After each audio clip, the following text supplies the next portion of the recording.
23 जनवरी नेताजी सुभाष चंद्र बोस का 126वां जन्म दिवस। पर क्या यह देश नेताजी को याद रखना चाहता था? क्या उनकी डायनेमिक लीडरशिप को याद रखना चाहता था? And if you answer is yes, तो सच सच बताना कमेंट में। क्या आपको पता था कि आज नेताजी सुभाष चंद्र बोस का जन्म दिवस है? क्या आज नेशनल हॉलीडे है? और इसका आंसर मुझे पता है। पहले नेताजी सुभाष चंद्र बोस, फिर लाल बहादुर शास्त्री, और इनकी मिस्टीरियस डेथ की सच्चाई क्या है वो हमसे हमेशा छुपाया गया। What was so special in Netaji? 1857 के विद्रोह के बाद कलकत्ता के गवर्नर जनरल ने कहा था कि अगर सभी 30 करोड़ भारतीय एक साथ मुट्ठी भर मिट्टी हम पर फेंके तो पूरा ब्रिटिश साम्राज्य जिंदा दफन हो जाएगा। और नेताजी ने उनके डर को पहचाना। नेताजी कहते थे कि हमारी गुलामी का कारण हमारा ना बोलना ही है, हमारा आवाज ना उठाना ही है। सुभाष चंद्र बोस को ये बहुत डर था कि ऐसा ना हो कि अंग्रेज चले जाएं और उनकी जगह वो लोग आके बैठ जाएं जो उनकी तरह ही काम करें, और ये देश विक्टिम रहा है इस चीज का। और सुभाष बाबू के पास आजादी के बाद वाले देश की पूरी स्ट्रेटजी तैयार थी। किस तरीके की आर्मी होगी, कैसी पुलिस होगी, इकोनॉमी, इंटरनेशनल रिलेशन, हर चीज का खाका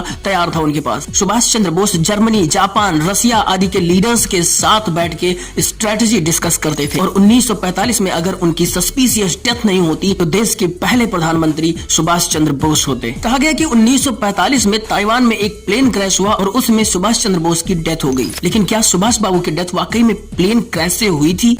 इसकी जांच के लिए 1955 में शाहनवाज कमीशन बनाया गया और फिर 1970 में खोसला कमीशन बना, और इन दोनों की रिपोर्ट ने यह कहा कि सुभाष बाबू की मौत बुरी तरीके से जलने से हुई है। लेकिन ये पूरा सच नहीं है। 1999 में मुखर्जी कमीशन बना और एक बार फिर से इसकी जांच शुरू की। 2005 में मुखर्जी कमीशन ने अपनी रिपोर्ट सबमिट की और रिपोर्ट में कहा गया कि 1945 में ताइवान में ऐसा कोई प्लेन क्रैश हुआ ही नहीं था। तो फिर उन दो कमीशंस ने ऐसा क्यों कहा कि सुभाष बाबू की मौत जलकर हुई है? वो इसलिए क्योंकि वो रिपोर्ट यहीं बैठ के तैयार की गई थी, बिना ताइवान की अथॉरिटीज को संपर्क किए। पंडित जवाहरलाल नेहरू की सिस्टर विजय लक्ष्मी पंडित, जो उस समय यूएसएसआर में एम्बेसडर थी, उन्होंने अपनी एक स्पीच में कहा कि रसिया के दौरे पर वो एक ऐसे शख्स से मिली जिसका नाम सुनकर यहाँ के लोग उतने ही खुश होंगे जितना 1947 में आजादी के लिए खुश हुए थे। लेकिन वो अपनी बात पूरी कर दी उससे पहले ही पंडित नेहरू ने उन्हें चुप रहने का इशारा किया। कई लोग मानते हैं कि सुभाष चंद्र बोस कई सालों तक रसिया में रहे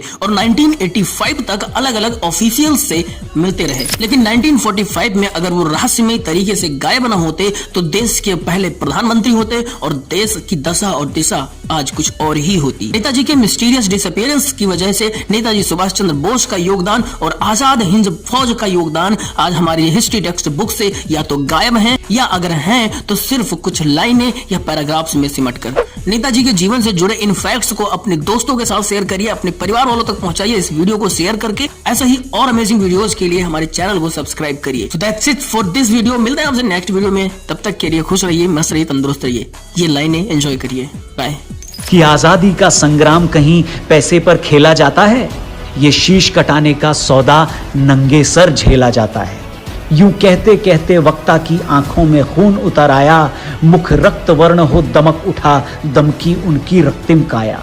आजानु बाहु ऊंची करके वे बोले रक्त मुझे देना, इसके बदले भारत की आजादी तुम मुझसे लेना। वह आगे आए जो इस पर खूनी हस्ताक्षर करता हो, मैं कफन बढ़ाता हूं आए जो इसको हंसकर लेता हो। सारी जनता हुंकार उठी, हम आते हैं, हम आते हैं, माता के चरणों में यह लो हम अपना रक्त चढ़ाते हैं।